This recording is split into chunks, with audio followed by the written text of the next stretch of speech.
From the University of Dodoma mpaka ndani ya College of Education. Leo kuna finali ile kati ya Bedi Art na Bedi Adman. Of course mechi imeshaanza na mashabiki wamemiminika ndani ya uwanja. Leo kuachua kuanzia ya makundi mpaka kufikia hapo. Unahisi kati ya Bedi Art na Adman nao nampa asilimia kubwa ya ushindi kasikia leo? So far game ni ngumu, sio rahisi kwa sababu hizi timu zote ni ngumu na zimetoa timu ngumu kuelekea kwenye hii game ya leo ya finali Unahisi mpira aliocheza Adman akiwa na psychology ataucheza leo kupata matokeo zidi ya Bedi Art? Yes, anaweza kupata matokeo kwa sababu imetoa timu ngumu, ametoa Bedi psychology ni wagumu, kwa anaweza akaibuka mshindi wa leo finali.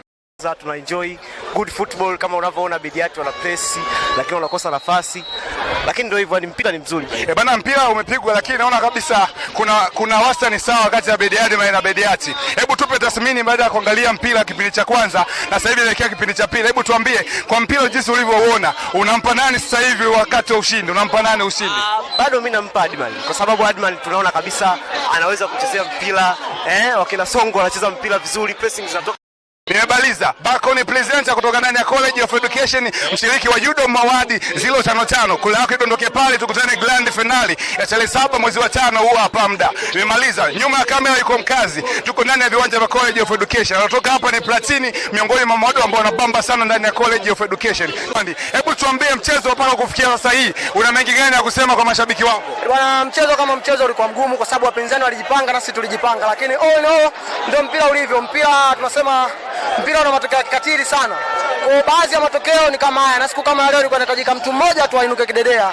Kwa Bedi Art wamepambana, wamecheza vizuri, sisi tumepambana, tumecheza vizuri. Kikubwa ni bahati tu haikuwa kwao. So na washauri next time wajipange tena, warudi wawanie tena mashindano. Department nyingine tofauti. Unawaambia nini mashabiki? Amna, cha muhimu waendelee, wana timu waendelee kuisupport timu yao. Kwa sisi tunaondoka, ndio hivyo, tumeondoka bila kubeba kombe, lakini furaha yangu ni kwamba game imeisha fresh kwa sababu kuna mwenzetu mmoja hapo amevunjika mkono, yupo benja, kwa kidogo fresh kwa sasa hivi game imeisha fresh, tunaenjoy ndogo tu baridi.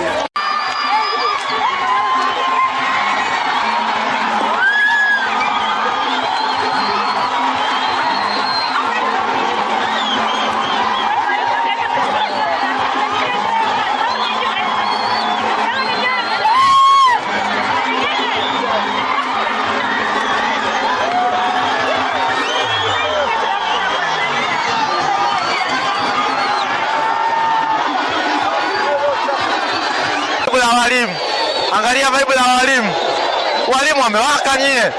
Hao ni Bedi Adman wamewaka vibaya mno, wanamsubiri mwali tu. Adman wapo on fire, vijana hapo moto, watu wanajaribu kutuliza pale kati, lakini bado watu wana vibe kubwa.